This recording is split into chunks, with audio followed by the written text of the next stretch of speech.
Hinihinalang sinadya ang isang sunog sa Davao City kung saan 15 pamilya ang nawala ng tirahan.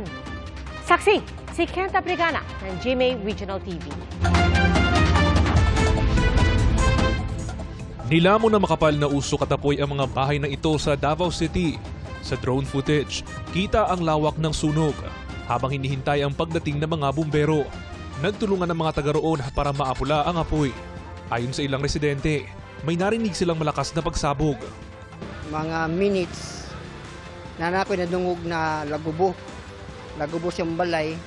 Mahigit 1 oras tumagal ang sunog na mabilis kumalat dahil gawa sa light materials ang mga bahay. Base sa investigasyon ng BFP, 8 bahay ang natupok at nasa 15 pamilya ang inilikas. Lumabas sa investigasyon na arson ang pinagmulan ng sunog. Isa umanong alias Junjun ang sinadyang sunugin ang kanyang bahay.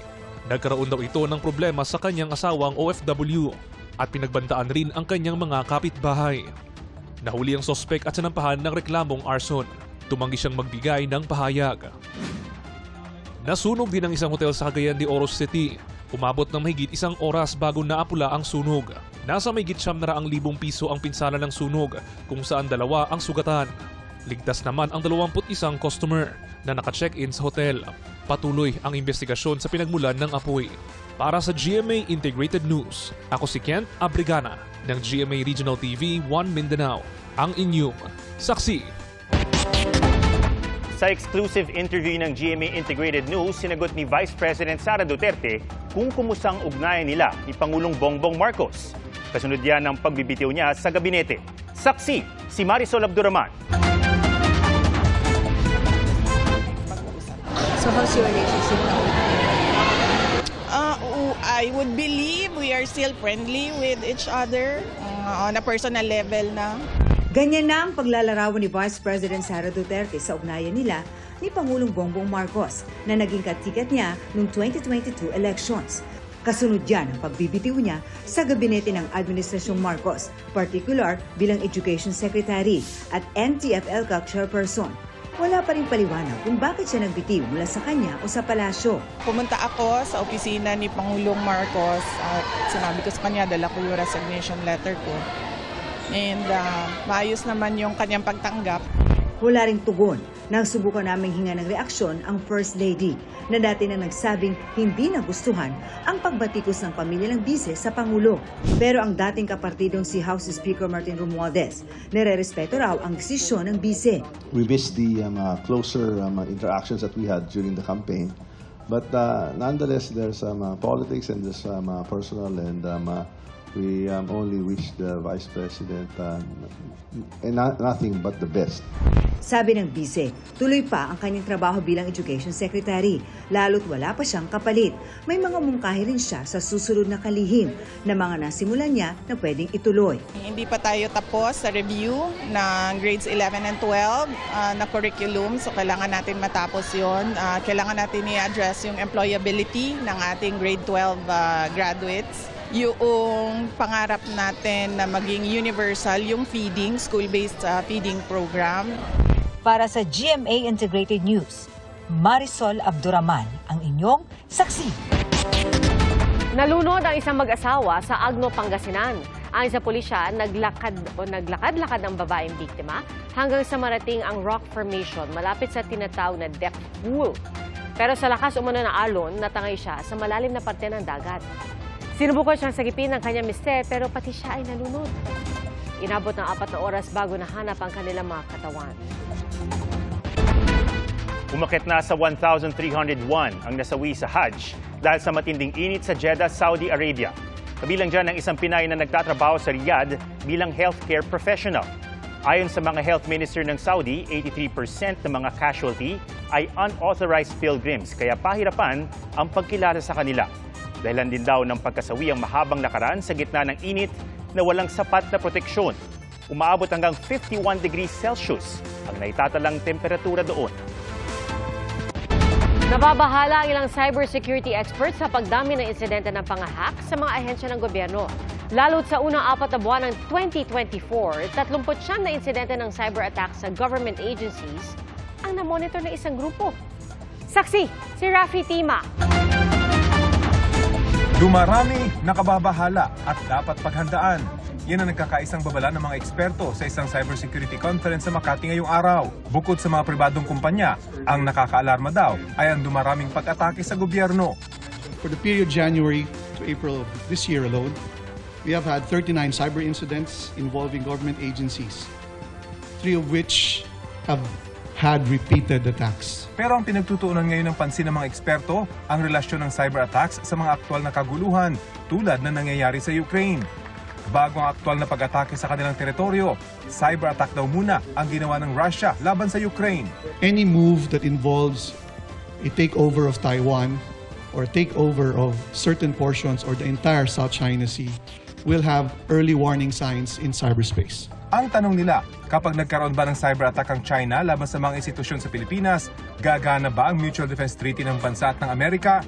Hindi pa raw ito malinaw, pero ngayon pa lang, may mga bansa nang binabago ang kanilang mutual defense treaties. A number of countries are updating those mutual defense treaties to say, look, cyber is covered, and it should be, because if you use a cyber attack and it kills a bunch of people, why is that different than the kinetic attack? Ayon sa ambassador ng Australia sa Pilipinas na nagsalita rin sa forum, siniseryoso nila ang mga panganib ng mga cyber attack.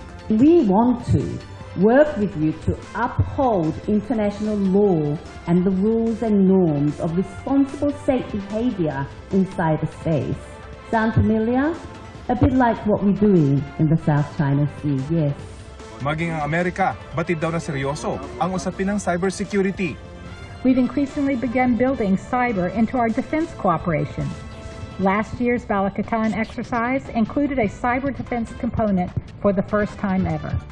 Today, several combatant commands like the Indo-Pacific Command and Cyber Command have their own programs with the Philippines. Para sa GMA Integrated News, Rafi Timang inyo, saksi. Hindi lang basta dagdag, kundi doble sa kasalukuyang budget ang hiling ng Department of Agriculture para sa 2025. Malaking bahagi nito ang balak ilaan sa irigasyon, lalo't maraming lugar sa bansa ang umaasa lang sa tubig ulan. Saksi, si Maki Pulido. Sa liit ng ipinupuhunan ng gobyerno sa sektor ng agrikultura, sabi ng Department of Agriculture, aabuti ng 100 taon para makumpleto ang mga kailangang kalsada at ibang infrastruktura. Kaya higit doble ang hinihingi nilang budget para sa taong 2025. Mula 208 billion, sana raw gawing 513 billion pesos. We need more investment for agri. Kasi yung sector only receiving about 3% and ang contribution sa GDP is about 9% and the sector employs about 20% of the labor force, so, and we need budgetary support. Nasa 200 billion sa hinihinging dagdag budget, gustong ilaan ang ahensya sa irigasyon. 33% daw kasi ng higit 1 million hectares ng irrigable area umaasa pa rin sa tubig ulan. Para naman maihatid sa merkado ang mga produkto, kailangan daw ng maayos na kalsada. Pero sa 131,000 kilometers ng farm-to-market road, 64,000 pa lang ang maayos na nadaraanan.